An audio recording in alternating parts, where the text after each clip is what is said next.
येन तस्मै गुरुवे गौरचंद्राय राधिकाय तदालय कृष्णाय कृष्ण भक्ताय तद्भक्ताय नमो नमः। हरे कृष्णा। सभी का हार्दिक अभिनंदन है, स्वागत है। आज हम भगवान की विशेष कृपा से 14वें अध्याय में प्रवेश कर रहे हैं और ये हमारे बुद्धि के लिए, समझने के लिए बहुत आवश्यक है। बुद्धि को हम सशक्त बना सकते हैं इस ज्ञान के द्वारा,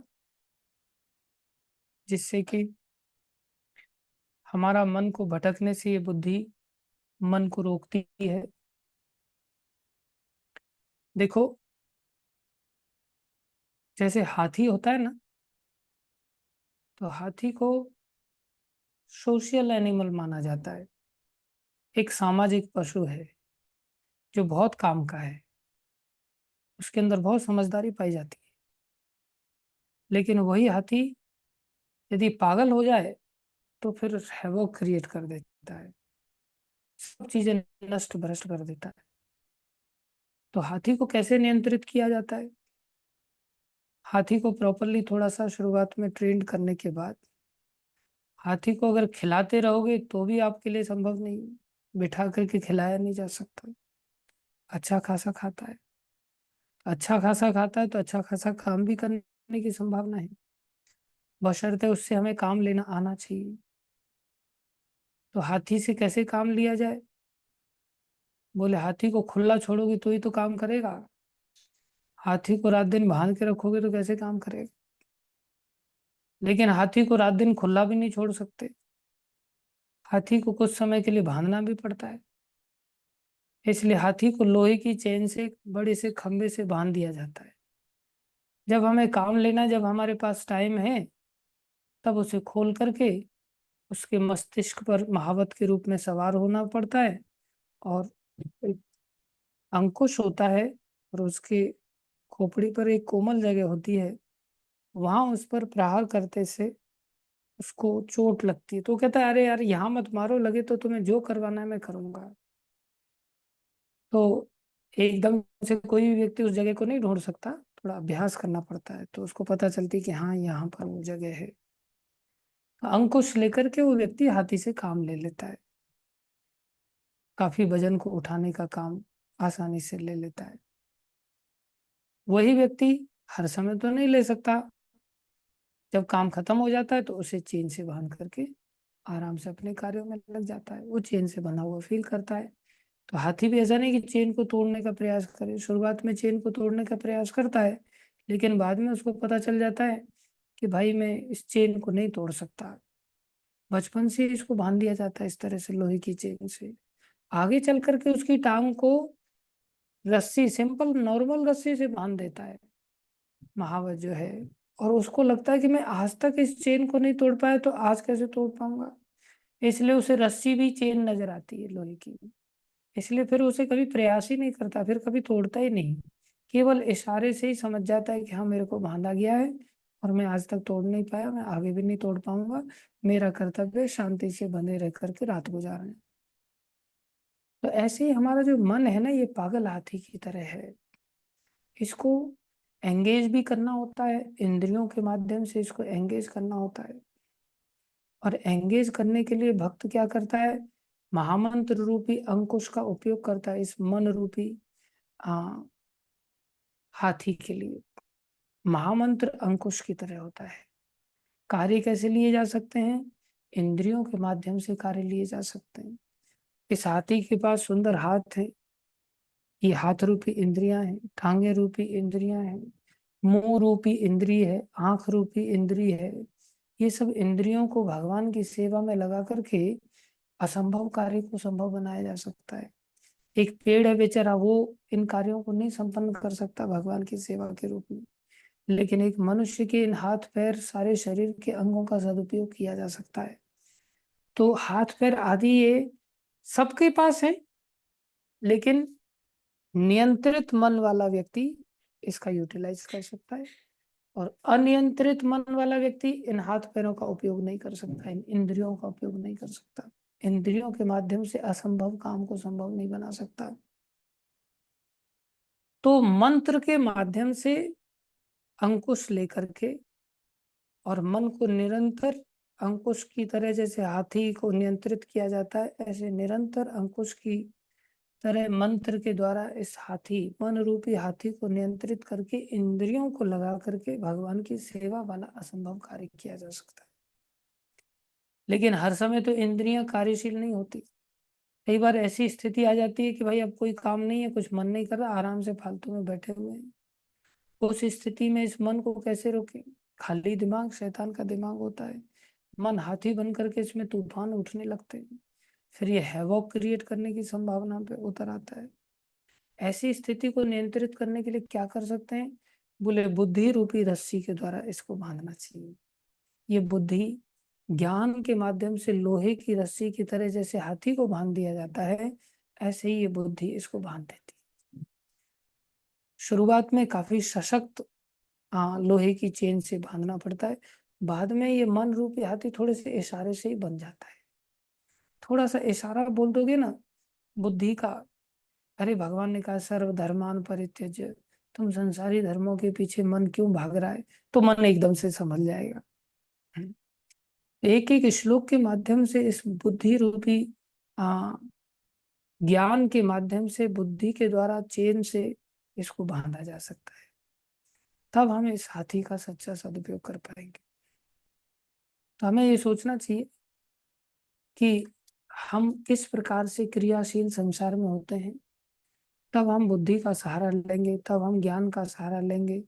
जहाँ हमें जानकारी नहीं है कि हम जीवन जीते किस तरह से हैं, हमारा जीवन शैली किस प्रकार से सिस्टमेटिकली काम करती है, हमें जब इसकी जानकारी होगी नहीं, तो हम कैसे अपने आप को संभाल पाएंगे। इसलिए हमें पता होना चाहिए मन का रोल क्या है, इंद्रियों का रोल क्या है, बुद्धि का रोल क्या है, शरीर का रोल क्या है, महामंत्र का रोल क्या है, ज्ञान का रोल क्या है, गुरु का रोल क्या है, प्रकृति का रोल क्या है, भगवान का रोल क्या है। इन सब रोल को जब हम समझते हैं तो हम सबका हिस्सेदारी महसूस कर पाते हैं कि भाई इनका भी कुछ हिस्सा है हमारे जीवन में, इनका भी कुछ योगदान है हमारे जीवन में। इसलिए इन सब के साथ किस प्रकार से तालमेल बनाया जाए, इन सब के साथ कैसे ज्ञान के साथ व्यवहार किया जाए, ये हमें आगे जीने में सहायक बन जाता है। तो इसको हमारे लिए समझना बहुत जरूरी है। तो बहुत महत्वपूर्ण अध्याय है 14वां अध्याय, जो लास्ट जो सेक्शन है हमारा भगवत गीता का 6 अध्यायों का, जिसमें भगवान ज्ञान योग के माध्यम से हमारी बुद्धि को सशक्त बनाते हैं, जिससे हम अपने मन को आसानी से नियंत्रित करने में सहज अनुभव करते हैं। तो इसमें हमने देखा था कि भगवान प्रकृति को यहाँ पर श्रेष्ठ बताया कि भैया जो कार्य होते हैं वो प्रकृति के द्वारा भी संपन्न होते हैं, प्रकृति का भी बहुत बड़ा रोल है। हमारा अपने आप में स्वतंत्रता, इतनी बड़ी स्वतंत्रता नहीं है। हम समझते हैं अज्ञानता के कारण कि हम 100% अपने आप में, हमारा कंट्रोल है शरीर के ऊपर। हमने चर्चा की थी, साइंस भी इस बात को स्वीकार करता है, 5% हमारा मात्र इस शरीर के ऊपर अपना व्यक्तिगत कंट्रोल होता है। 95% जो कंट्रोल है वो नेचर्स के अंतर्गत ही हमें कार्य करना होता है, प्रकृति के नियमों के अंतर्गत ही कार्य करना होता है। व्यक्ति का स्वभाव प्रकृति के अनादि काल से उस स्वभाव के अंतर्गत रहते हुए उसे कार्य करना पड़ता है। कौन सी प्रकृति की शक्ति है जिसके अधीन जीव कार्य करता है, उसको लेकर के 14वें अध्याय की शुरुआत होती है, जिसमें भगवान बताते हैं कि प्रकृति 3 गुणों के द्वारा जीव को वश में रखती है। तो ये प्रकृति के 3 गुण नामक सुंदर अध्याय है, इसको आज हम थोड़ा सा चर्चा करेंगे। भगवान क्या कह रहे हैं? श्री भगवान उवाच, भगवान कह रहे हैं परम भूयम प्रवक्ष्यामि ज्ञानानां ज्ञान उत्तमम यद ज्ञात्वा मुनयः सर्वे पराम सिद्धिम इतो गतः। अरे ये ऐसा ज्ञान अर्जुन मैं तुम्हें देने जा रहा हूँ जिसके चलते सिद्धि प्राप्त हो जाती है। कौन सी सिद्धि? पराम सिद्धि, दिव्य सिद्धि प्राप्त हो जाती है। संसारी सिद्धियां भी होती हैं, तरह तरह की संसार की सिद्धियां होती हैं। संसार में 8 प्रकार की सिद्धियों का वर्णन है शास्त्रों में, लेकिन उस शास्त्रों में 18 प्रकार की सिद्धियों का वर्णन है, और उन 18 सिद्धियों के भी अपने अपने और भी छोटे छोटी सिद्धियां हैं, उनके अंतर्गत छोटे छोटे विभाग हैं। इस प्रकार से देखा जाए तो सिद्धियां अनेक प्रकार की होती हैं।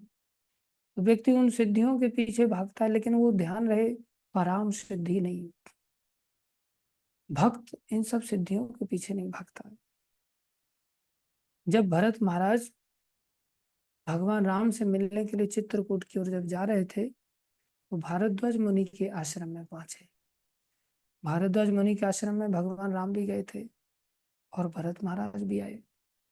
जब भरत महाराज आए तो भारद्वाज ऋषि ने पहली बार सिद्धियों को आमंत्रित किया। महान भक्त थे, सिद्धियों को बुलाया, क्योंकि भरत जी को देख करके बड़े प्रसन्न हुए और सोचने लगे, अरे भक्ति तो भक्तों से आती है।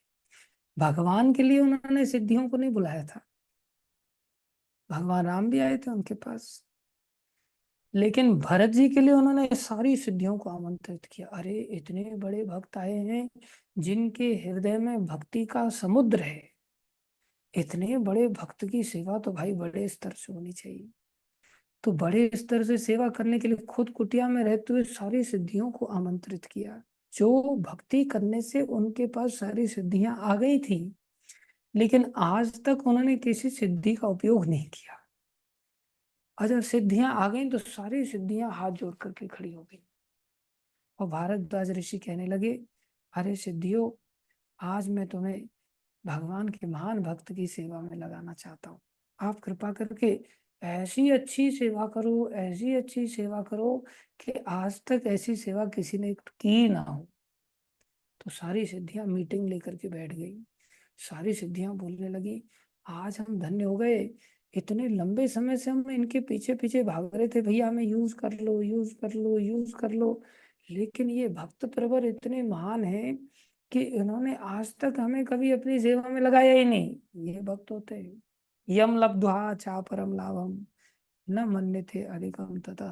भक्त तो इसको कहते हैं जो उससे बड़ा लाभ कुछ मानता ही नहीं। अपने लिए, दूसरों के लिए जो कुछ भी है सब चीजों को लगाने की चेष्टा करता है। तो भरत जी के, भारद्वाज ऋषि के द्वारा जब बुलाई गई, तो सिद्धियों ने ऐसे ऐसे चमत्कारिक ढंग से, ऐसे सुंदर सुंदर, चुटकी में महल बना दिए, और इतना दिव्य सुविधाओं से युक्त एक एक चीज को, इतने सुंदर, तरह तरह के व्यंजन, तरह तरह के पर्दे, तरह तरह के महल, तरह तरह के दरवाजे, तरह तरह के विमान।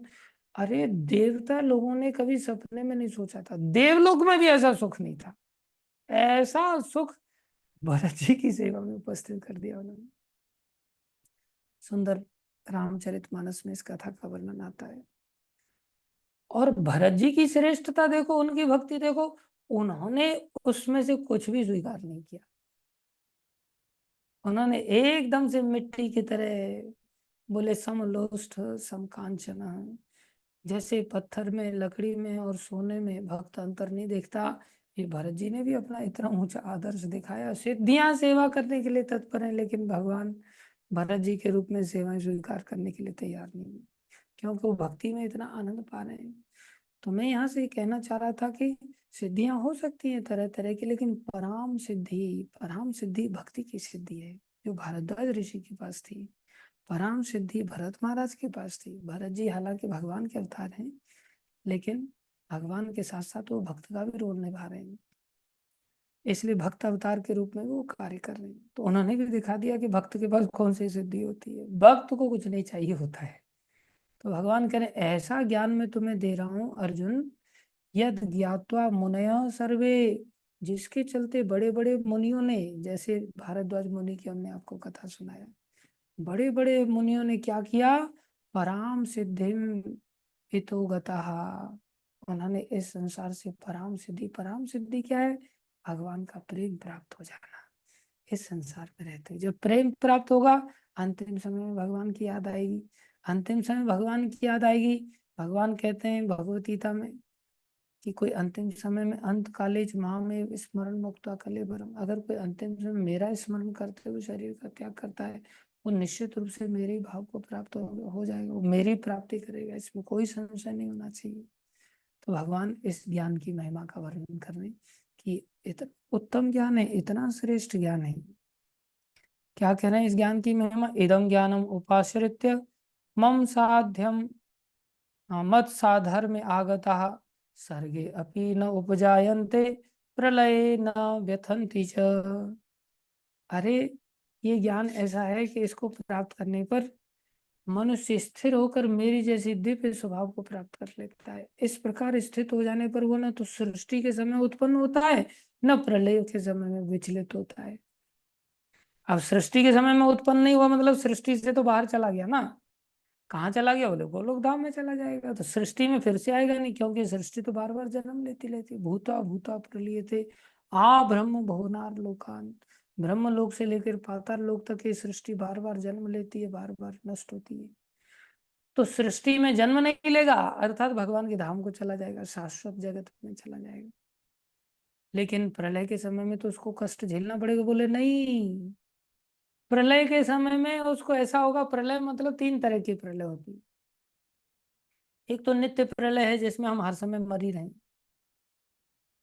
1 सेकंड पहले जो हमारे पास शरीर था अभी वो शरीर नहीं है, वो शरीर मर गया आइडियली। ये नित्य प्रलय है जिसमें हर व्यक्ति हर क्षण मर रहा है। एक होती नैमित्तिक प्रलय। नैमित्तिक प्रलय उसको कहते हैं जो किसी निमित्त को लेकर के जनरेट होती है। जैसे अंतिम समय में शरीर छोड़ करके दूसरा ही शरीर लेना पड़ेगा। अभी जो मर रहे हैं इसी शरीर के अंदर मर रहे हैं, इसी शरीर को छोड़ रहे हैं, मनुष्य शरीर को छोड़ रहे हैं, मनुष्य शरीर ही प्राप्त हो रहा है। एक समय ऐसा आएगा, जैसे होता है ना स्कूल में पढ़ते हैं तो एक क्लास पढ़ते हैं, एक क्लास पास करते हैं, फिर दूसरी क्लास में उसी स्कूल में घुस जाते हैं, फिर दूसरी क्लास छोड़ते हैं, फिर तीसरी में उसी में घुस जाते हैं। तो क्लास छोड़ करके क्लास में घुस रहे हैं। लेकिन एक समय ऐसा आएगा कि हमें कॉलेज ही छोड़ना पड़ेगा, स्कूल ही छोड़ना पड़ेगा। तो ऐसे एक समय ऐसा आएगा कि हमें ये मनुष्य शरीर के अंदर जो परिवर्तन कर रहे हैं जिसमें मनुष्य शरीर ही छोड़ के बाहर जाना पड़ेगा, दूसरे शरीर में जाना पड़ेगा। उसको नैमित्तिक प्रलय कहते हैं। और एक प्रलय ऐसी होती है जिसको कहते हैं आत्यंतिकी प्रलय। आत्यंतिकी प्रलय उसको कहते हैं कि अब मर गए, अब दोबारा मरेंगे ही नहीं जीवन में कभी। वो प्रलय हमें चाहिए, अर्थात संसार में बार बार मरने का झंझट खत्म हो जाएगा। और मरने से तो बड़ा भयानक दुख सहन करना पड़ता है। जन्मत मरत दूसरा दुख हुई, ये सहनशीलता से परे के दुख है। मृत्यु जब आ जाती है, मृत्यु का कष्ट होता है तो आदमी के बाद बेहोश हो जाता है, इतना भयानक कष्ट झेलना पड़ता है। तो भगवान क्या कह रहे हैं? बोले प्रलय के समय में विचलित नहीं होता, न तो वर्तमान में मरते समय उसको कोई विचलित तो कर पाएगा। भगवान ने पहले बता दिया ना, देहिनो अस्मिन, दूसरे अध्याय में 13वें श्लोक में, देहिनो अस्मिन यथा देहे कौमारम यौवनम जरा। कुमार अवस्था से यौवन में चला गया, यौवन से बुढ़ापे में चला गया, लेकिन उसको टेंशन नहीं होगा। तथा देहांतर प्राप्ति, देहांतर एक शरीर से दूसरे शरीर में भी जाने पर उसको कोई टेंशन नहीं होगा। धीरज तत्र न मुह्यति, वो मोहित नहीं होता, धीर पुरुष है। तो भगवान कह रहे ये ज्ञान इतना शक्तिशाली है कि इस प्रकार अगर कोई स्थित हो जाए इसमें, वो तो न तो सृष्टि के समय में उत्पन्न होगा, अगला जन्म तो उसका होगा ही नहीं। दूसरा क्या होगा? प्रलय के समय में विचलित नहीं होना पड़ेगा, उसको मृत्यु का कष्ट नहीं सता। मृत्यु के समय में तो शरीर छोड़ने का कष्ट होता है। बोले हाँ, जैसे कपड़े उतारने में कोई कष्ट नहीं होता, फटाक से गंदे कपड़े उतार देते, अच्छे कपड़े पहन लेते हैं। ऐसा ही एक क्षण के अंतर्गत व्यक्ति अपना शरीर बदल लेगा, उसको कोई कष्ट नहीं होगा। जैसे नारद जी ने शरीर बदला। नारद जी पहले दासी पुत्र थे, भजन करने लग गए, अपने आप को स्थिर कर लिया। नारद जी 5 साल की अवस्था में निकल गए थे, उनकी माँ मर गई थी, छोटे से बच्चे थे, भक्तों की संगति में आए थे, भक्तों से उन्होंने भक्ति करना सीख लिया। भक्ति करने के लिए घर का बंधन समझ रहे थे, भगवान से प्रार्थना किया, भगवान ने क्या कृपा किया, उनकी माँ को सांप से डसवा दिया और भगवान ने उनकी माँ को अपने धाम में बुला लिया। मुक्त हो गए, एक प्रकार से बड़े खुश हुए। अच्छा हुआ, देखो 5 साल का बच्चा खुश हो रहा है, भक्ति कितनी व्यक्ति के स्तर को ऊपर उठा देती है। खुश हो गए, निकल गए भक्ति करने के लिए। अनेकों जगहों से, जंगलों से, गुफाओं से विचरण करते हुए बिंदास अपना भजन करते थे। अब कोई टेंशन ही नहीं रहा, कोई झंझट ही नहीं रहा। घर बार का किसी भी चीज का कोई रेस्पॉन्सिबिलिटी नहीं रही, एक ही रेस्पॉन्सिबिलिटी, बस भजन करना है, भक्ति करना है। एक पेड़ के नीचे जाकर के बैठ गए, प्यास लगी थी, भूख लगी थी, नदी का पानी पी लिया, इतना ज्यादा पानी पी लिया कि भूख प्यास दोनों ही मिट गए, और बैठ करके एक पेड़ के नीचे भजन करने लगे। साक्षात भगवान ने हृदय में दर्शन दिए।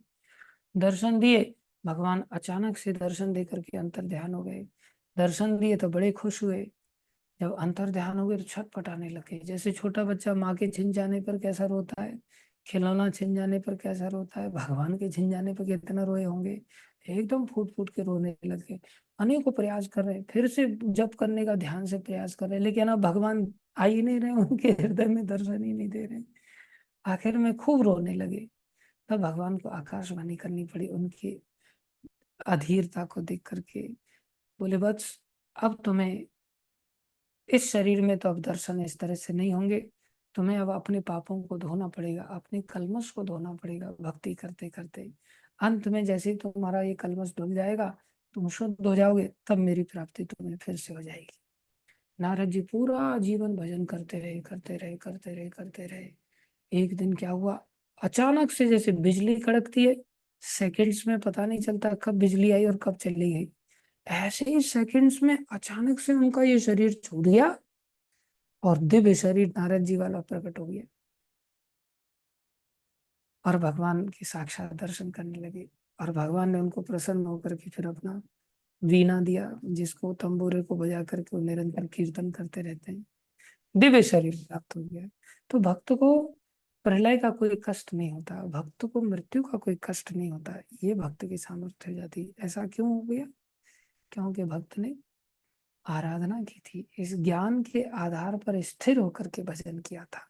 उनके चित्त में ये स्थिरता से ज्ञान घर कर गया था। केवल 4 महीने के अंतर्गत चतुर्मास के समय में भक्तों का संगति किया, और चतुर्मास का इतना शक्ति हुआ कि 4 महीने में ही इतना ज्ञान स्थिरता को प्राप्त हो गया। आज से चतुर्मास चालू हो रहा है। आप सभी भक्तों से मेरा निवेदन है, सब लोग चतुर्मास के समय में इस ज्ञान के अनुशीलन में लग जाओ। रोज कथाएं सुनने की चेष्टा करना, कभी कोई कथा मिस नहीं करना। ये गीता कोर्स होने के बाद हम दूसरी चीजें भी लेने वाले हैं, बहुत सुंदर सुंदर पाठ्यक्रम लेने वाले हैं, सुंदर ग्रंथ लेने वाले हैं। आपको जल्दी ये अनाउंसमेंट कर देंगे। और गीता भी रोज चलेगी, ये भी ध्यान रखना। लेकिन गीता अब शाम से चालू हो जाएगी, जैसे ये कोर्स खत्म हो जाएगा।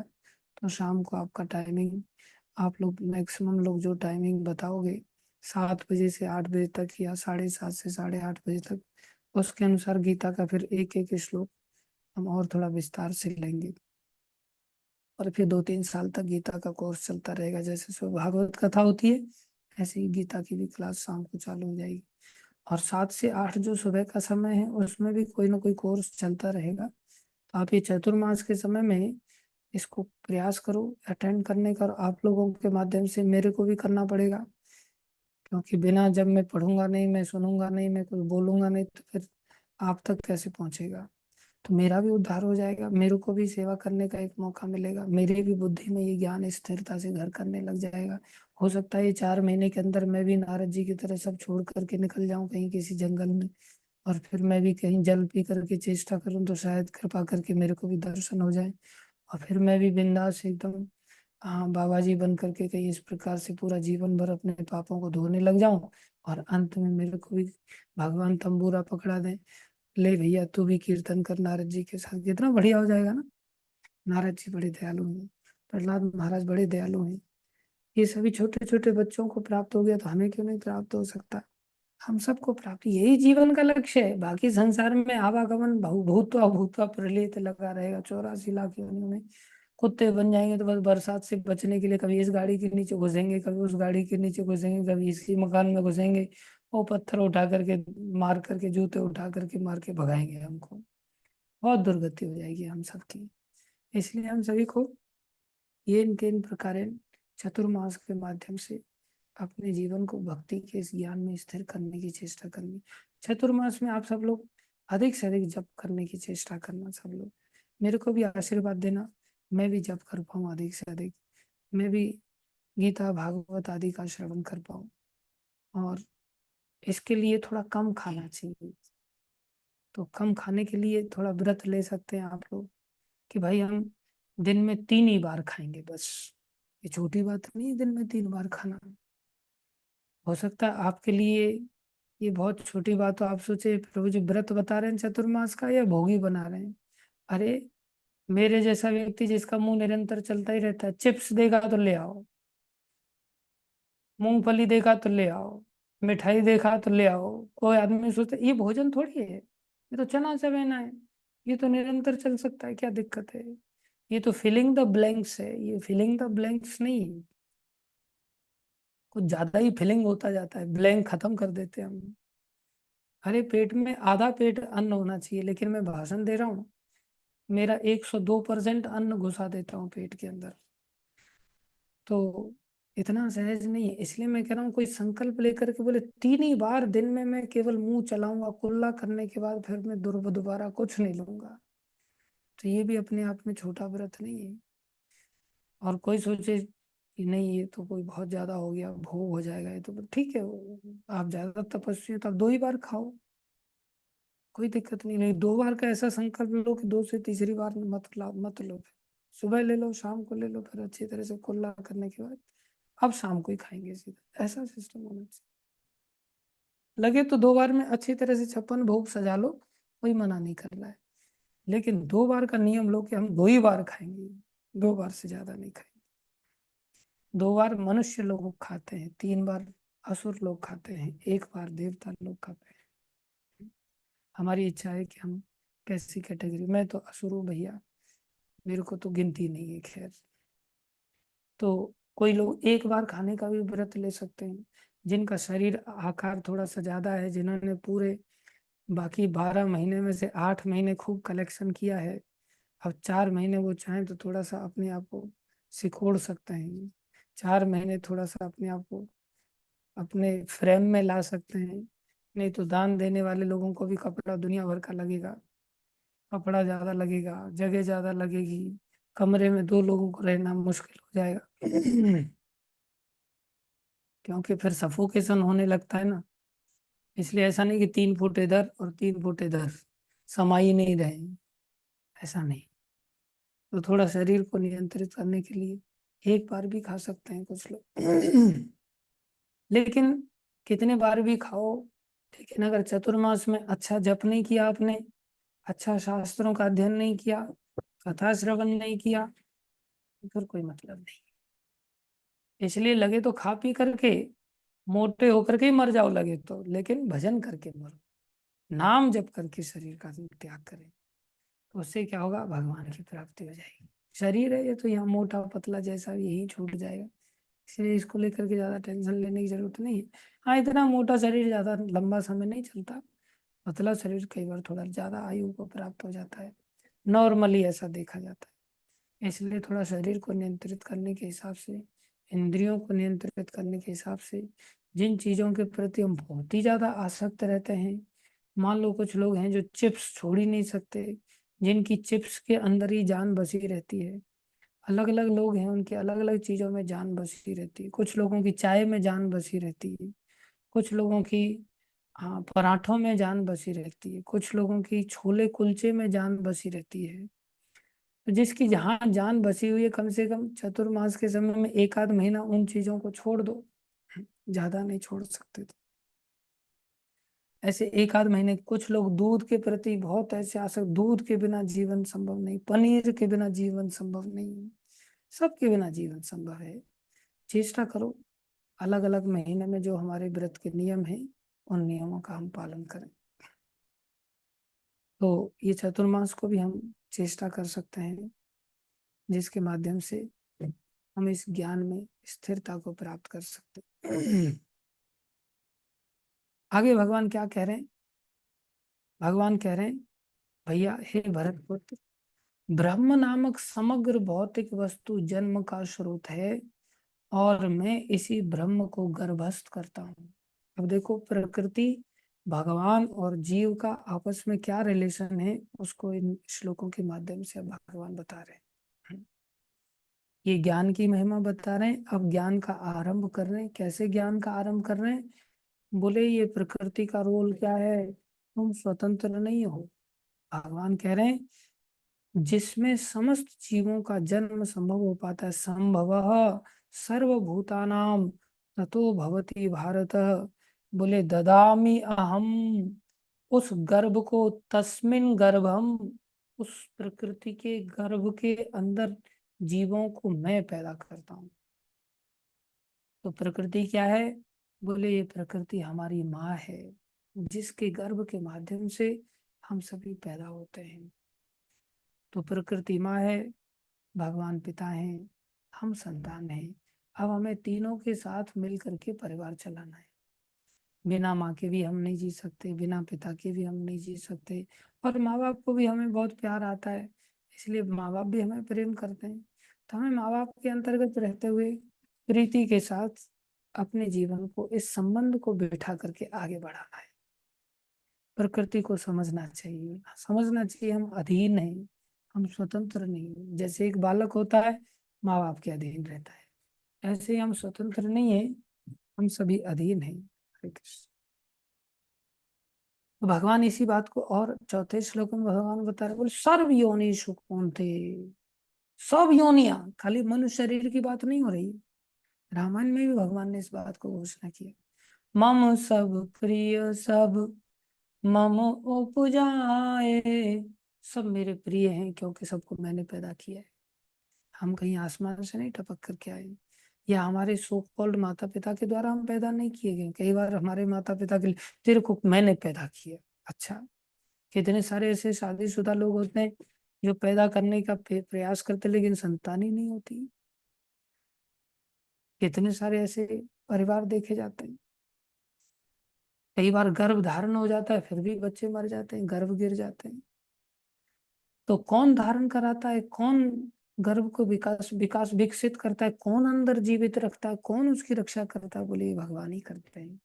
भगवान प्रकृति के माध्यम से सारे कार्य करते हैं, इसलिए केवल हमारा ही नहीं, सारी सृष्टि का कार्य भगवान करते हैं। सर्वयोनिषु कौन्ते मूर्तयः सम्भवन्ति या तासां ब्रह्म महद् योनिर् अहम बीज प्रद पिता। भगवान ने घोषणा किया, बीज देने वाला अर्जुन पिता मैं हूँ। फिर भगवान कह रहे हैं किसको बीज देते? भगवान बोले इस प्रकृति के अंतर्गत बीजारोपण करता हूँ। कौन सी प्रकृति? भगवान भी कह रहे हैं तीन गुणों वाली प्रकृति। सत्वम रजस्तम इति गुणा प्रकृति संभवा निबध्नन्ति महाबाहो देहे देहिनम अव्ययम। कितनी बढ़िया बात भगवान ने रहस्य बताया। भौतिक प्रकृति तीन गुणों से युक्त है। अब माँ का लक्षण बता रहे हैं, हमारी जो माँ है प्रकृति, ये कैसी शक्तिशाली है। ये सतो रजो तथा तमोगुण, हे महाबाहु अर्जुन, जब शाश्वत जीव प्रकृति के संसर्ग में आता है तो वो इन गुणों से बन जाता है। जैसे कठपुतली होती है, कठपुतली नाचती है, कठपुतली व्यवहार करती हुई नजर आती है। पहले कठपुतली के गेम होते थे तो ऐसा लगता था कठपुतली नाच रही, नाच नहीं रही। कठपुतली को एक व्यक्ति धागों से बांध करके उसके हाथ को, पैरों को, मस्तिष्क को, पलकों को, सब चीजों को बांध करके कठपुतली वाला व्यक्ति ऐसे नचाता रहता है। ऐसे ही भगवान की ये शक्ति के हम सब अधीन है, हम स्वतंत्र नहीं है। हमको लगता है हम स्वतंत्र हैं, लेकिन हम सब प्रकृति के अधीन है। कौन से अधीनता को स्वीकार करते? बोले प्रकृति के तीन गुण। तीन गुण मतलब ये तीन रस्सियां हैं जिसकी वजह से हम कठपुतली की तरह नाचते हैं। कई बार हमें ऐसा लगता है ना, मैं क्या करूं, मेरे को क्रोध आ गया। कहाँ से आ गया भाई, किसने दिया क्रोध? हाँ, वो क्रोध आ गया मतलब नचा रहा है कोई क्रोध में हमको। मैं क्या करूं, काम जागृत हो गया, मैं क्या करूं, लोभ आ गया, मैं क्या करूं, ईर्ष्या आ गई। काम क्रोध लोभ मोह मद मत्सर ईर्ष्या दंभ कपट, ये सब प्रकृति के तीन गुणों के संपर्क में आ जाने से, इस संसार में आने से ये प्रकृति हमको नचाती रहती है।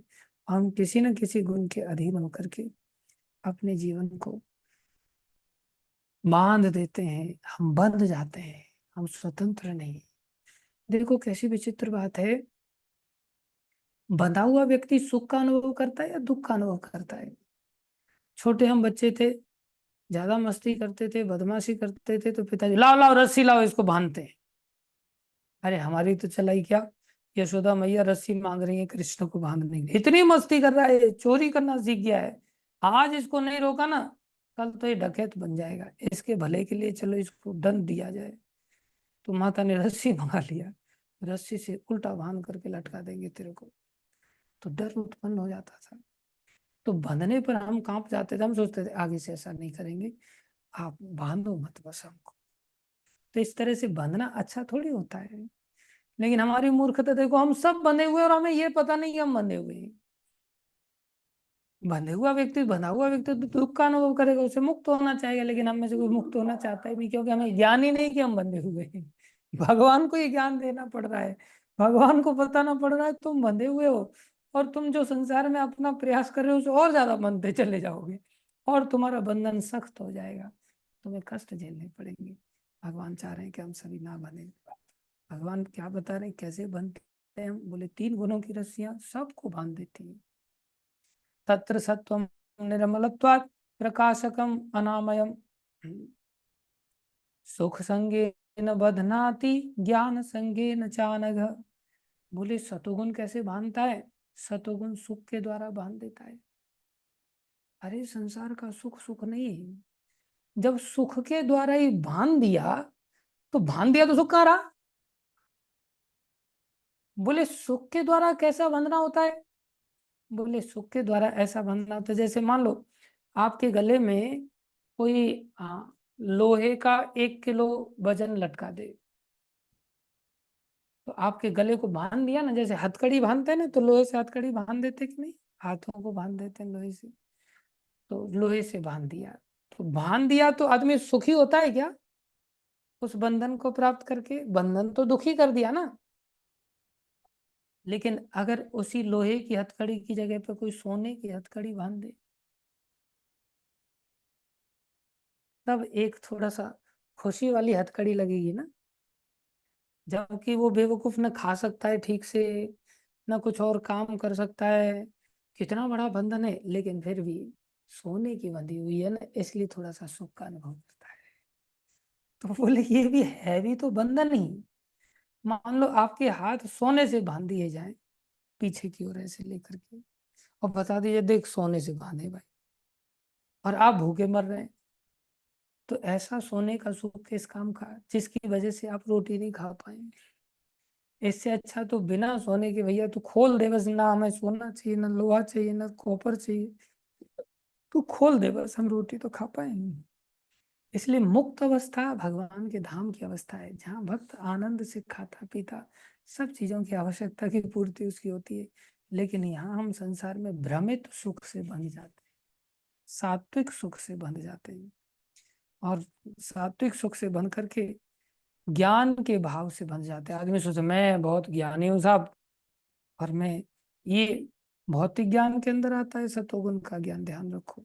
आध्यात्मिक ज्ञान अलग है, जो कि आत्मा परमात्मा भगवान का ज्ञान होता है, भगवान के साथ संबंध का ज्ञान होता है। ये भौतिक ज्ञान होता है जिसमें आदमी सतोगुण, ठीक है रजोगुण तमोगुण से तो फिर भी अच्छा है, हमें धीरे धीरे ऊपर उठने की चेष्टा करनी चाहिए, लेकिन आखिर में समझना चाहिए कि ये भी बंधन है, और बंधन दुखदाई होता है चाहे कैसा भी सही।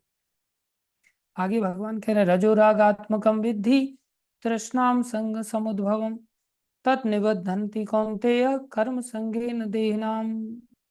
देखो हम कैसे बंधते हैं, हमें ज्ञानी नहीं बनना।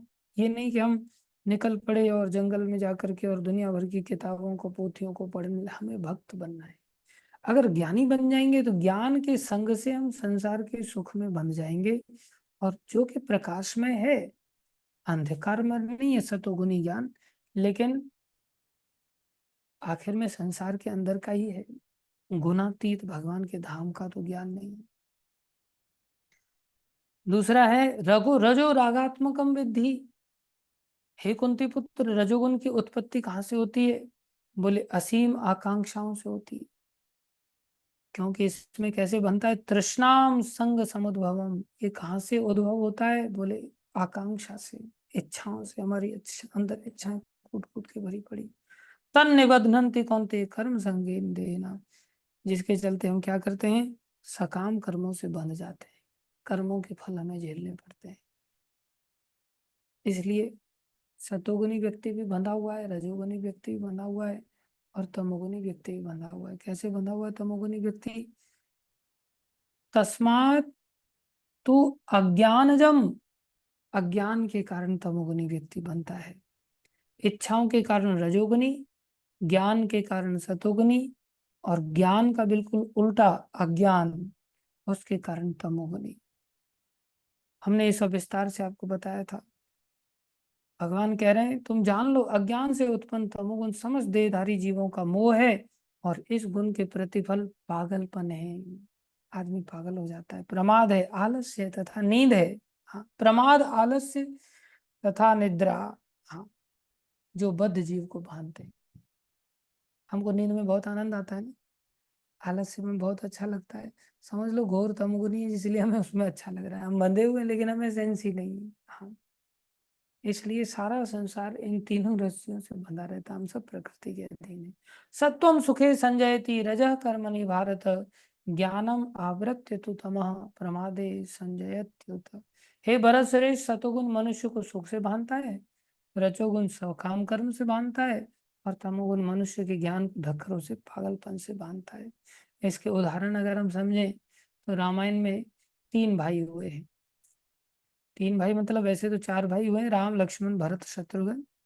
उसमें भी 2 भाई थे जो साथ साथ रहते थे, राम लक्ष्मण, और भरत शत्रुघ्न दोनों भाई अपने आप में साथ साथ रहते थे। लेकिन हम जिन 3 भाई की चर्चा करना चाह रहे हैं, वो 3 भाई लंका में रहते थे। कौन थे? रावण, कुंभकर्ण और विभीषण। इसमें आप सब अनुमान लगा सकते हैं कि कौन सतोगुनी व्यक्ति था। कुंभकर्ण सतोगुनी व्यक्ति था। रजोगुनी कौन था? रावण रजोगुनी था। तमोगुनी कौन था? बोले जिसकी वजह से लंका ढह गई, विभीषण तमोगुनी व्यक्ति थे। घर का भेदी लंका ढाए, है कि नहीं? अर्थात अगर वो घर का भेद नहीं देते तो वैसे लंका ढहती नहीं। जैसे घर का भेद देते या ना देते तो भी लंका तो ढहनी ही थी, क्योंकि रजोगुण के द्वारा बंधन में, कर्म के बंधन में रावण ने बांध लिया था। तो सतोगुनी कुंभकर्ण नहीं था, सतोगुनी तो विभीषण जी थे। इन्होंने भगवान की शरण ले लिया, लंका ढहने की परवाह नहीं किया। लंका ढहे, दुनिया मरे, कुछ भी हो, लेकिन भगवान की शरण बड़ी चीज है, इसलिए सतोगुनी थे, ज्ञानी थे। तमोगुनी बस खा पी करके सोना है, बस और कुछ नहीं करना है। किस किस को याद करें, किस किस को रोइए, आराम बड़ी चीज है, मुंह ढक के सोइए। इसलिए बहुत सारे लोग सोने को लक्ष्य बना करके जीवन जीते हैं। वो कुंभकर्ण भाई की तरह होते हैं, और जो भागता रहता है इस लोक में उस लोक में, यहाँ से लड़की उठाओ, वहां से अप्सरा उठाओ, यहाँ से स्त्री उठाओ, इसके साथ भी चक्कर, उसके साथ भी चक्कर। इस तरह से जो विषय भोगों के पीछे, अच्छा इसको भी बंगला लेके दे दो, इसको फ्लैट लेके दे दो, यहाँ से पैसा कमाओ, वहां से लूटो, इसकी टोपी उसके सिर पहनाओ, ये सब रावण का काम था। आपको याद हो हमने टोपी का भी उदाहरण दिया था आपको। 3 प्रकार के लोग होते हैं, सत्तो रज्जो और तमो, 3 भाई थे जो टोपी पहनाने का काम करते थे। टोपी पहना मतलब टोपी बेचने का काम करते थे। जो सतोगुनी व्यक्ति था, वो जब सो गया, बंदर उसकी टोपी टोकरी में से उठा के जंगल में ले गए। जंगल के रास्ते से एक जगह से दूसरी जगह उनको जाना पड़ता था, याद हुआ आपको? हमने बहुत पहले आपको बोला था। तो उठा, उठा देखा तो टोकरी खाली, सब बंदर टोपियों के साथ खेल रहे हैं। वो समझ गया बंदर लोग नकलची होते हैं, इसलिए नकलची बंदर कहा जाता है। तो उसने क्या किया, एक टोपी बची थी, तो उसी टोपी को उसने क्या किया, फेंकना चालू कर दिया, अपने सिर पर लगाया और फिर फेंकना चालू कर दिया, उतार कर दिया। सारे बंदरों ने भी सिर पर लगाया और फेंकना चालू कर दिया। उसने इकट्ठा कर लिया, टोपी लेकर के चला गया। जो रज्जो था, उसके साथ भी ऐसी घटना घटी, लेकिन उसका दिमाग काम नहीं कर रहा है। वो पत्थर उठा उठा करके बंदरों के पीछे भाग रहा है, मार रहा है। आखिर में सारी टोपियां फाड़ दी बंदरों ने चिढ़ करके। एक भी टोपी वसूल नहीं हो पाई, बेचारा जाके दुखी होकर के रोने लग गया। चीख रहा है, चिल्ला रहा है, दूसरों पर मटका फोड़ रहा है, मेरे साथ ही ऐसा क्यों हुआ है, वैसा क्यों हुआ। तीसरा तम्मो था, उसने देखा सब टोपियां ले गए तो ले जाओ भाई, क्या फर्क पड़ रहा है। वापस आया, दारू पी के सो गया आराम से। तो वो पागलपन है एक प्रकार से, उसको सेंस ही नहीं है, उसको जरा सा भी दुख दर्द भी नहीं हो रहा है। जिसको जो करना है करो भाई, टोपी ले जाओ, मेरे कपड़े भी ले जाओ, लगे तो मैं नंगा गटर में पड़ा रहूंगा, कोई चिंता नहीं, दारू पी कर। वो तम्मो की स्थिति थी। तो संसार में बहुत सारे लोग ज्ञान का अनुशीलन दिमाग लगा करके क्रियाओं को जीते हैं। कुछ लोग पागलपन की तरह क्रियाओं को जीते, एकदम रजोगुण की तरह अंधे हो जाते हैं, काम क्रोध में चीखते चिल्लाते हैं, एक दूसरे पर क्रोध करते हैं। वो रजोगुनी लोग पाए जाते हैं। तीसरे तमोगुनी लोग जिनको कोई फर्क नहीं पड़ता है क्या हो रहा है क्या नहीं हो रहा है, घर लुट गया, आग लग गई, जो भी हो जाए कोई बात नहीं, अभी बोले चौखट तक थोड़ी आई है, अभी हमारी चारपाई तक थोड़ी पहुंची आग, कोई बात नहीं, वो करवट लेके सो जाते हैं। वो सोना बहुत प्रिय होता है, पागलपन ऐसा होता है। भगवान कह रहे हैं ये सभी तीनों गुणों के अधीन व्यक्ति आखिर में बंधन को ही प्राप्त होते हैं। भक्त को चाहिए कि इन तीनों से बाहर आए। हे भरत पुत्र, कभी कभी सत्वगुण, और ये ध्यान दो, ऐसा नहीं कि एक व्यक्ति के अंदर सतोगुण होगा, दूसरे के अंदर रजोगुणी होगा, तीसरे के अंदर तमोगुणी होगा, नहीं, ये तीनों गुण एक एक पर कभी कभी कोई सवार हो जाएगा, कभी कोई सवार हो जाएगा, कभी कोई सवार हो जाएगा। इसलिए भगवान यहाँ बता रहे हैं भरत पुत्र, कभी कभी सतोगुण रजोगुण तथा तमोगुण को परास्त करके प्रधान बन जाता है, तो कभी रजोगुण सतोगुण को और तमोगुण को परास्त कर देता है, और कभी ऐसा होता है कि तमोगुण सतो और रजोगुण परास्त कर देता है। इस प्रकार श्रेष्ठता के लिए निरंतर स्पर्धा चलती रहती, तीनों ही मानते हैं, और तीनों के द्वारा हम समय समय पर कभी किसी के द्वारा बन जाते हैं, तो कभी किसी के द्वारा बन जाते हैं। कभी हम बहुत ज्ञान की बातें करने लगते हैं, कभी हम चीखने चिल्लाने लगते हैं, और कभी नींद की गोली खा के चुपचाप सो जाते, सोचते हैं इसमें शराब थोड़ी है, नींद की गोली ही तो है, नींद की गोली खा करके सो जाते हैं। या घी के पराठे खा करके बढ़िया दही बूरे के साथ खा के अच्छी तरह से सो जाते हैं, ज्यादा पेट भर जाता है, आराम से फिर जमाइयाँ आती हैं, और फिर लुढ़कने में देर नहीं लगती। भगवान कह रहे हैं सत्वगुण की अभिव्यक्ति को तभी अनुभव किया जा सकता है जब शरीर के सारे द्वार ज्ञान के ज्ञान से प्रकाशित होते हैं। लेकिन इन सब में श्रेष्ठ सतोगुण है। सारे द्वारों से हम सतोगुण का व्यवहार कर सकते हैं, सारे द्वार, शरीर के अंदर एक एक द्वार में प्रकाश आ जाता है। जब प्रकाश आ जाता है तो कुछ गलत काम होगा ही नहीं। हे भरतवंशियों प्रमुख, जब रजोगुण में वृद्धि हो जाती है तो अत्यधिक आसक्ति, सकाम कर्म, गहन उद्यम, बहुत मेहनती हम बन जाते हैं संसारी दृष्टि से, तथा अनियंत्रित इच्छा एवं लालसा के लक्षण प्रकट होते हैं। ध्यान दो, जब तमोगुण में वृद्धि हो जाती है कुंती, तो अंधेरा, जड़ता, प्रमत्तता तथा मोह का प्राकट्य हो जाता है। सब चीजें उल्टी उल्टी सब समझ में आती, उल्टी चीजें अच्छी लगती हैं तमोगुण के कारण।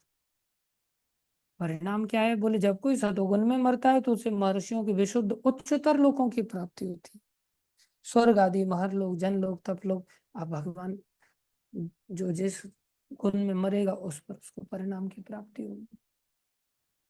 सतुगुण में मरोगे ऊपर के लोकों में चले जाओगे, और रजोगुण में मरोगे तो सकाम कर्मियों के बीच जन्म ग्रहण करना पड़ेगा। इच्छाओं के सकाम, काम मतलब इच्छा, सकाम मतलब इच्छा के साथ जीवन जीने वाले लोग।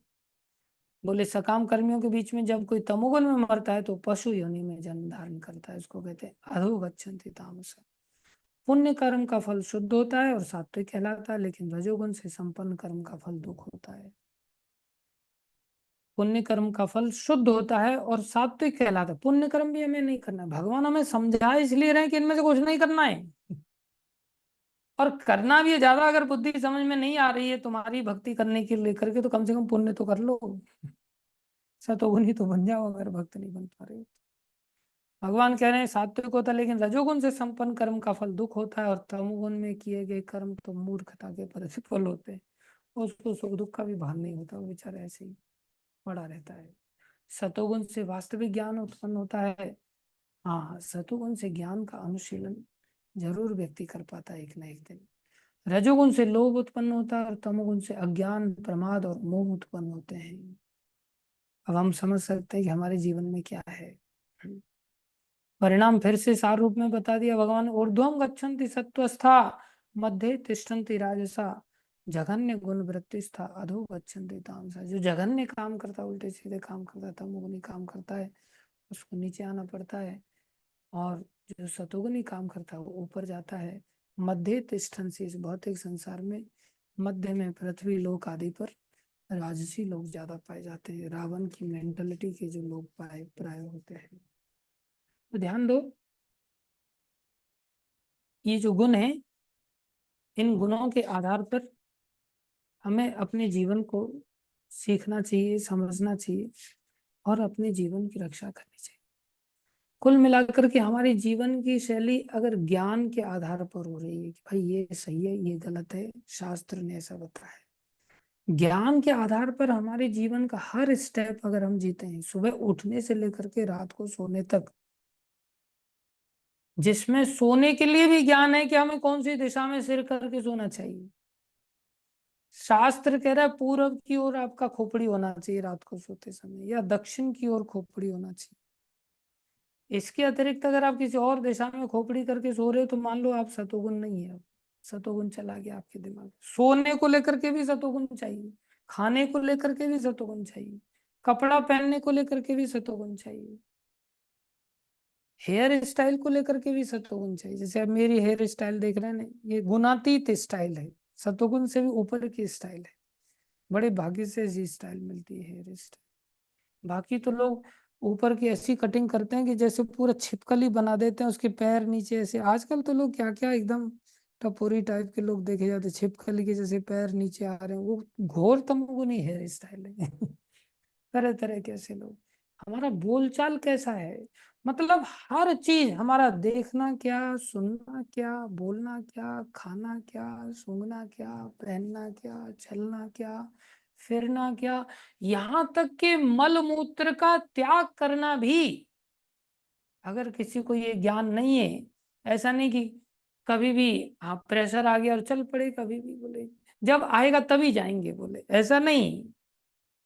आप उठे, उठ करके आपने समय सीमा को ध्यान में रखते हुए अच्छी तरह से पानी पिया, पानी पीने के पश्चात कम से कम दिन में 3-4 लीटर तो पानी पीना ही चाहिए शरीर के लिए। सुबह 1 लीटर पानी पी लें, आधा पी लें, या जितना जो पी सकता है, फिर उसके साथ उसको शौच जाना चाहिए। सुबह सुबह ही उसको पेट खाली करने की चेष्टा करनी चाहिए, तो वो सतोगुण नहीं माना जाएगा। मल मूत्र के त्याग में भी अगर ज्ञान है, ज्ञान के आधार पर अगर उसका हर स्टेप जी रहा है तो सतोगुणी है। दूसरा, इच्छा के आधार पर अगर हर व्यक्ति स्टेप जी रहा है तो वो रजोगुनी है। और तीसरा, नींद, आलस्य और अज्ञान के आधार पर जीवन जी रहा है तो वो तमोगुनी है। ध्यान रखने का, सतोगुनी, रजोगुनी, तमोगुनी किसको कहते हैं, एनालाइज करने के लिए बहुत आसान तरीका है। हम हर चीज के बारे में, हमें शास्त्र से जानकारी है क्या, शास्त्र से जानकारी है, उस जीवन को जी रहे हैं, उस जानकारी के आधार पर तो सतोगुनी, नहीं जी रहे हैं तो रजोगुनी, और इच्छा के आधार पर जी रहे हैं तो रजोगुनी, और पागलपन के आधार पर जी रहे हैं तो तमोगुनी व्यक्ति। ध्यान रखना चाहिए। तो भगवान यहाँ बता रहे हैं, जब कोई व्यक्ति अच्छी तरह से जान लेता है कि समस्त कार्यों में प्रकृति के तीनों गुणों के अतिरिक्त अन्य कोई करता नहीं है। अब ध्यान दो, कौन करता है, बोले 3 प्रकार के प्रकृति के गुण हैं जो हमें नचाते रहते हैं। कभी रजोगुण की तरह हम व्यवहार करते, कभी तमो, कभी इच्छाएं पीछा नहीं छोड़ती, तो कभी ज्ञान पीछा नहीं छोड़ता, तो कभी पागलपन में हम स्टेप उठाते हैं। स्टेप अगर हम आज्ञा पालन में उठाने लग जाए, बस ये नहीं मेरे से आज्ञा पालन नहीं होती, मैं बहुत नालायक बच्चा हूँ। अरे नालायक हो तो लायक बन जाओ, कब तक नालायक बने रहोगे, परिणाम तो झेलने पड़ेंगे। ये नहीं कि नालायक बोल करके हम अपने आप को बचा सकेंगे, नहीं। भगवान कह रहे हैं तीनों गुणों के अतिरिक्त अन्य कोई करता नहीं है, और जब वो परमेश्वर को जान लेता है तो इन तीनों गुणों से परे हो जाता है, तो वो मेरे दिव्य स्वभाव को प्राप्त होता है। भगवान को जानने के लिए भगवान यहाँ कह रहे हैं, जब देहधारी भौतिक शरीर से संबंध इन तीनों गुणों को लांघने में समर्थ होता है। देखो, बता रहे थे भगवान सारी बातें किस लिए, कि ये सब बंधन है, इनको लांघो, इससे मुक्त हो जाओ, इसमें फंसना नहीं, न सतोगुण में फंसना, ऐसा नहीं। ज्ञान वाला व्यक्ति तो बहुत अच्छा लगता है, अरे ये तो ज्ञान के आधार पर देखो कितनी बड़ी ज्ञानी, ज्ञान की बातें कर रहा है। बहुत सारे लोग रावण को भी बहुत बड़ा ज्ञानी बना लेते हैं। नहीं, पोथी पढ़ पढ़ जगमुआ पंडित भयो न कोय, 2.5 अक्षर प्रेम के बड़े सुपंडित हो। प्रेम तो केवल कृष्ण के साथ ही उपयोग में आने वाला शब्द है, इसलिए भक्ति वाला व्यक्ति बोले वो इस बंधन से मुक्त हो सकता है। इसलिए तीनों गुणों में जब लांघने में सामर्थ हो जाता है, वो जन्म मृत्यु बुढ़ापा, देखो तब तक, इसका मतलब तीनों गुणों में अगर वो फंसा हुआ चाहे सतोगुण में भी फंसा हुआ, तब तक जन्म मरण बुढ़ापे से मुक्ति नहीं है। ज्ञानी है तो क्या हुआ, बुढ़ापे से मुक्ति नहीं मिलेगी। ज्ञानी है तो क्या हुआ, जन्म मृत्यु से मुक्ति नहीं मिलेगी। तीनों गुणों से बाहर जाने, देखो भगवान कितना सुंदर ज्ञान बता रहे हैं। उनके कष्टों से मुक्त हो सकता है, और इसी जीवन में मतलब मरने से पहले ही, जीवन में बोल रहे हैं भगवान, जीते जी अमृत का भोग कर सकता है। सिर्फ हमें लांघने की देर है। कैसे लांघेंगे, कृष्ण को जानने से, और कोई उपाय नहीं, ईश्वर भगवान श्री कृष्ण को जानने से। अर्जुन ने प्रश्न कर दिया, प्रभु जो इन तीनों गुणों से परे है वो किन लक्षणों से द्वारा जाना जाता है। अब देखो कोई व्यक्ति कैसे, मैंने तो तीनों गुणों को जीत लिया। सन्यासी, हम लोगों के इस भक्ति के कल्चर में जब किसी को सन्यास दीक्षा दी जाती है तो उसके त्रिदंड दिया जाता है। उसको त्रिदंड मतलब उसमें ऐसे एक डंडी होती है और फिर हाँ एक इस प्रकार से दो डंडियां ऐसे दिखाई देती है, तो उसे त्रिदंड कहते हैं। त्रिदंड का अर्थ होता है कि उसने तीनों गुणों को लांग गया है, तीनों गुण अब उसकी मुट्ठी में है, अब तीन गुण उसको परेशान नहीं करेंगे। और त्रिदंड का मतलब क्या होता है, बोले अब ये ऐसा सन्यासी बन गया है कि अब अपने मन से, वचन से और कर्म रूपी शरीर से अब ये तीनों से भगवान की सेवा करेगा। अब ये ना तो ज्ञान के आधार पर काम करेंगे, अब ना इच्छा के आधार पर काम करेंगे, ना भी ये पागलपन के आधार पर मूडी होकर के काम करेंगे। अब ये साइको टाइप से होकर के, बहुत सारे लोग साइको बनते जा रहे हैं आजकल। साइको मतलब घोर तमोगुनी। साइकेट्रिस्ट लोग, बहुत साइकोलॉजी सब्जेक्ट लेकर के लोग धंधा कमा रहे हैं। और विचारधारा देखो, आश्चर्य देखो, एक साइकेट्रिस्ट दूसरे साइकेट्रिस्ट के पास अपना इलाज कराने के लिए जाता है। इतना तमोगुण फैलता चला जा रहा है, बहुत बुरा हाल हो गया है। इसलिए भगवान यहाँ पर अर्जुन के माध्यम से ये भी स्पष्ट करा देना चाहते हैं कि कौन गुणातीत है, उसके लक्षण कैसे होते हैं। तो अर्जुन ने प्रश्न किया, किम आचार कथम, बोले कृपा करके उसका आचरण कैसा होता है, किन लक्षणों से जाना जाता है, उसका आचरण कैसा होता है, और प्रकृति के गुणों को किस प्रकार लांग सकता है। दो प्रश्न किए, प्रकृति के गुणों को लांघेगा कैसे, और उसका आचरण कैसा होता है। तो भगवान क्या उत्तर दे रहे, हे पांडुपुत्र, जो प्रकाश, आसक्ति तथा मोह के उपस्थित होने पर न तो उनसे घृणा करता है, न लुप्त हो जाने पर उनकी इच्छा करता है, जो भौतिक गुणों की इन समस्त प्रक्रियाओं से निश्चल तथा अविचलित रहता है, और यह जानकर के केवल गुण ही क्रियाशील है, उदासीन तथा दिव्य बना रहता है, जो अपने आप में स्थित है और सुख तथा दुख को एक समान मानता है, जो मिट्टी के ढेले, पत्थर एवं स्वर्ण के टुकड़े को समान दृष्टि से देखता है, जो अनुकूल तथा प्रतिकूल के प्रति समान बना रहता है, जो धीर है और प्रशंसा तथा बुराई, कोई मोहे बंदो, कोई मोहे निंदो, कोई मेरी वंदना करे या कोई मेरी निंदा करे, मेरे को कोई फर्क नहीं पड़ता। मीरा भाई ऐसी थी। इसलिए प्रशंसा तथा बुराई, मान तथा अपमान में समान भाव से रहता है। मतलब ये सब आएंगे, सबके जीवन में आएंगे। अब ये देखना कौन समान बना हुआ है। जो शत्रुता मित्र के प्रति समान व्यवहार करता है, जिसने सारे भौतिक कार्यों का परित्याग कर दिया है, ऐसे व्यक्ति को प्रकृति के गुणों से अतीत कहते हैं। जो हमने ज्ञान के बिंदु सीखे थे ना 20, हाँ 8 से लेकर के 13वें श्लोक तक, पिछले अध्याय में 8 से लेकर 12वें श्लोक तक वही ज्ञान के बिंदुओं का यहाँ वर्णन है। बोले ये सब लक्षण है, तो बोले वो अतीत है, जो समस्त परिस्थितियों में अविचलित भाव से पूर्ण भक्ति में प्रवृत्त होता है। हमने बताया था दो लक्षण ज्यादा प्रबल है, गुरु का आश्रय और आश्रय में आदेश पालन करते हुए भक्ति करना। इसलिए यहाँ भगवान माम चयो अव्यभिचारेण भक्ति होके न सेवते, भगवान की घोषणा है। कौन लांग सकता है इन तीनों गुणों को, उपाय बता रहे हैं। जो समस्त परिस्थितियों में अविचल भाव से पूर्ण भक्ति में प्रवृत्त होता है। कौन सी भक्ति, अव्यभिचारी भक्ति। अव्यभिचारी भक्ति हमने बताई थी आपको पहले, ये श्लोक के ऊपर हमने काफी बोला था। व्यभिचारी भक्ति मतलब व्यभिचार, विगतः अभिचार इति व्यभिचार, हमने बताया था आपको। अभिचार मतलब अच्छा, व्यभिचार मतलब अच्छा नहीं है, अव्यभिचार मतलब जो अच्छा नहीं नहीं है, मतलब अच्छा नहीं नहीं मतलब फिर से अच्छा है, डबल डबल नहीं हो गया, मतलब माइनस माइनस प्लस हो गया, मतलब बहुत अच्छा है, उसे अव्यभिचारी भक्ति कहते हैं। अव्यभिचारी भक्ति किसको कहते हैं, बोले उसमें भगवान ही लक्ष्य होते हैं, और भगवान के लिए ही कार्य किया जाता है। इस प्रकार से जब कोई भक्ति करता है तुरंत देखो, तुरंत ही प्रकृति के गुणों को लांग जाता है और इस प्रकार ब्रह्म के स्तर तक पहुंच जाता है। और फिर क्या होता है, ब्रह्मणो ही प्रतिष्ठा। और मैं ही उस निराकार ब्रह्म का आश्रय हूँ। भगवान घोषणा करें भी निराकार का आश्रय भी बोले मैं ही हूँ। ब्रह्मणो ही प्रतिष्ठाम, जो ब्रह्म सर्वव्यापी सारे संसार में फैला हुआ है, जो निराकार रूप से जाना जाता है, बोले उसकी प्रतिष्ठा भी मेरे कारण है, उसका भी आधार मैं ही हूँ। जो अमर्त्य अविनाशी तथा शाश्वत है और चरम सुख का स्वाभाविक पद है, वो पद पर हमें जाना है। कुल मिलाकर के भगवान 3 गुणों के द्वारा हमें अधीन बता रहे हैं। हम सभी गुणों के अधीन है, हमारा बस नहीं चलता। अगर हम भक्ति करने लग जाएंगे, थोड़ी सी स्वतंत्रता हमारे पास है, उस स्वतंत्रता का सदुपयोग करते हुए गुरु के आश्रय में अगर हम भक्ति करने लग जाएंगे, हम तीनों गुणों से बंधन से मुक्त हो जाएंगे, भगवान के शाश्वत पद को प्राप्त करेंगे, और वो जो आनंद से भरा हुआ है। धन्यवाद आप सभी का धैर्यपूर्वक श्रवण करने के लिए। और आज एकादशी है, सब लोग कृपा करके एकादशी का अवश्य व्रत करें और जीवन को सफलता के भक्ति के मार्ग हम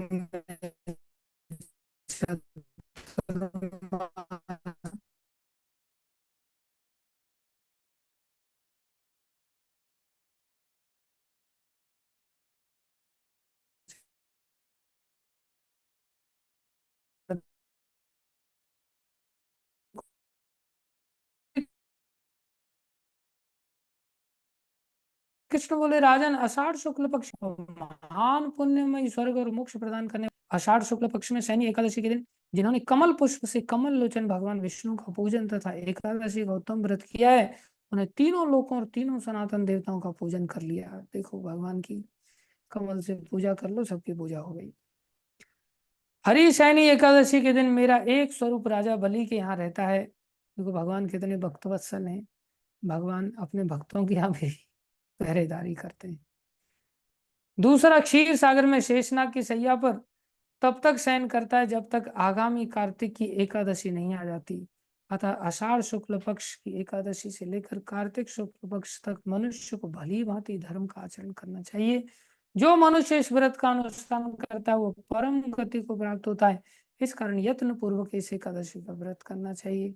इस एकादशी से लेकर के कार्तिक की एकादशी, 4 महीने की एकादशी, उन बहुत निष्ठा के साथ चेष्टा कर सकते हैं हम सभी। जो मनुष्य इस व्रत का अनुष्ठान करता है परम गति को प्राप्त होता है। इस कारण यत्न पूर्वक इस एकादशी का व्रत करना चाहिए। एकादशी की रात में जागरण करके शंख चक्र और गदा धारण करने वाले भगवान विष्णु की भक्ति पूर्वक पूजा करनी चाहिए। ऐसा करने वाला पुरुष के पुण्य की गणना करने में चतुर्मुख ब्रह्मा भी असमर्थ। देखो कितना बड़ा पुण्य प्राप्त होता है, ब्रह्मा भी काउंट नहीं कर सकते। राजन, जो इस प्रकार भोग तथा मोक्ष प्रदान करने वाले, सत्य बात है, भोग से तो मोक्ष प्राप्त होता नहीं। गीता में भगवान कह रहे हैं भोग ऐश्वर्य प्रसक्ता नाम तया अपहृत चेतसाम व्यवसायत्मिका बुद्धि समाधो न विधीयते। उसको भगवान का प्राप्ति नहीं हो सकता, भोग तो दूर ले जाते हैं। लेकिन ये एकादशी जो भोग देती है ना, ये भगवान से मिलाने वाला भोग है। ध्यान दे, जैसे विवाह संसार में आ, अंधे कुएं का कीड़ा बना देता है एक प्रकार से, लेकिन वही पत्नी जब भगवान से प्राप्त हुई, करदम ऋषि ने तपस्या किया और तपस्या करके भगवान से उन्होंने देवहूति माता को प्राप्त किया, तो बोले वो भोग ने भगवान से मिला दिया। उनके पुत्र रूप में साक्षात कपिल भगवान प्रकट हुए। तो ये भोग कौन सा भोग है, बोले ये भोग फंसाने वाला नहीं है, ये भोग मुक्त करने वाला है। ये एकादशी से आता है, इसलिए एकादशी पालन करने वाले व्यक्ति को निष्ठा से एकादशी करनी। एक माता जी थी, उसकी शादी नहीं हो रही थी और उसको शादी करनी थी। वो एक महात्मा के पास जाकर के कहते, बाबा जी मेरे को बताओ ना, हाँ मैं क्या करूं, मेरी शादी नहीं हो रही है, मैं चाहती हूँ ठीक ठाक घर में शादी हो। बोले बेटा तू एकादशी का व्रत कर ले अच्छी तरह से। बोले एकादशी का तो व्रत तुम हर बार अच्छी तरह करना, थोड़ा जागरण करके और बिना कुछ खाए पिए निर्जल करके रात दिन जप करके अच्छी तरह कर। उसने एकादशी कर ली निष्ठा के साथ, उसको कई सारी गाड़ियों वाला पति मिला और फिर वो गाड़ी घोड़ा के साथ आश्रम में फिर आई। लेकिन पति महाराज चाय पीते थे, उसका लगा शादी था ना, गड़बड़ी हो गई। लक्ष्य भक्ति हो जाए तो फिर तो भोग, भोग तो मिला, लेकिन वो थोड़ा दूर लेके आ। वो आई मंदिर में, तो मंदिर में बोले महाराज जी मेरे को चाय पिलानी, मेरे पति देव चाय पीते हैं। बोले बेटा यहाँ तो चाय मिलती नहीं, तो अगर चाय के प्रति इतनी समस्या ग्रसित है, तेरा पति तेरे से नाराज हो जाएगा, एक काम करना, दोबारा कृपा करके आश्रम आना ही मत, तू चाय पिलाती रहे अपने पति को। तो संसार में आदमी फंस जाता है। एकादशी से भक्ति की कामना करके साथ अगर हम भक्ति करेंगे तो संसारी भोगों में भी कमी नहीं रहेगी, लेकिन साथ में भगवान भी प्राप्त हो जाएंगे। क्या कह रहे हैं? उत्तम व्रत का पालन करता वो जाति का चांडाल होने पर भी संसार में सदा मेरा प्रिय रहने वाला है। देखो भगवान कितनी दया कर। जो मनुष्य दीपदान, पलाश के पत्ते पर भोजन और व्रत करते हुए चौमासा व्यतीत करते हैं, 4 महीने वे मेरे प्रिय हैं। चौमासे में भगवान विष्णु सोए रहते हैं, इसलिए मनुष्य को भूमि पर शयन करना चाहिए। सावन में साग, अभी पहला महीना है जिसमें हम सबसे पहले हरी पत्तेदार सब्जियां त्याग करते हैं, पत्तेदार सब्जियों को अवॉइड करना चाहिए। भादों में दही, अगले महीने में दही का त्याग करना है। और क्वार में दूध, उससे अगले महीने में दूध। और कार्तिक में दाल, दाल मतलब विशेष रूप से मसूर की दाल, उड़द की दाल, इन दालों का पूरी तरह, मसूर की दाल तो हमेशा ही त्याग करनी चाहिए, उड़द की दाल का त्याग हो जाता है उस समय में। जो चौमासे में ब्रह्मचर्य का पालन करता है वह परम गति को प्राप्त होता है। और देखो 4 महीने भी ब्रह्मचर्य व्रत नहीं पालन कर सकते तो फिर क्या करेंगे? राजन, एकादशी को व्रत से ही मनुष्य सब पापों से मुक्त हो जाता है, अतः सदा इसका व्रत करना चाहिए। कम से कम ये 4 महीने में गर्लफ्रेंड बॉयफ्रेंड नहीं करना चाहिए, इससे बचाना चाहिए अपने आप को जैसे तैसे करके। कभी भूलना नहीं चाहिए। इसका मतलब ये नहीं कि 4 महीने बाद चालू कर सकते हैं ये सब गोरख धंधे, नहीं, कभी नहीं करने चाहिए, लेकिन 4 महीने तो बिल्कुल नहीं करने चाहिए। राजन, एकादशी के व्रत से ही मनुष्य सब पापों से मुक्त हो जाता है, अतः सदा इसका व्रत करना चाहिए, कभी भूलना नहीं चाहिए। शयनी और बोधनी के बीच में जो कृष्ण पक्ष की एकादशियां होती हैं, गृहस्थ व्यक्ति के लिए व्रत रखने योग्य है, सबके लिए रखने योग्य है, गृहस्थ और ब्रह्मचारी। अन्य मासों के लिए हाँ, सब लोग ही सारी एकादशियां रखनी चाहिए। शुक्ल पक्ष की और कृष्ण पक्ष की सब एकादशी में व्रत करके जीवन को भक्ति में बढ़ाना चाहिए। धन्यवाद सभी भक्तों का धैर्य पूर्वक श्रवण करने के लिए। Thank you. हरे कृष्णा।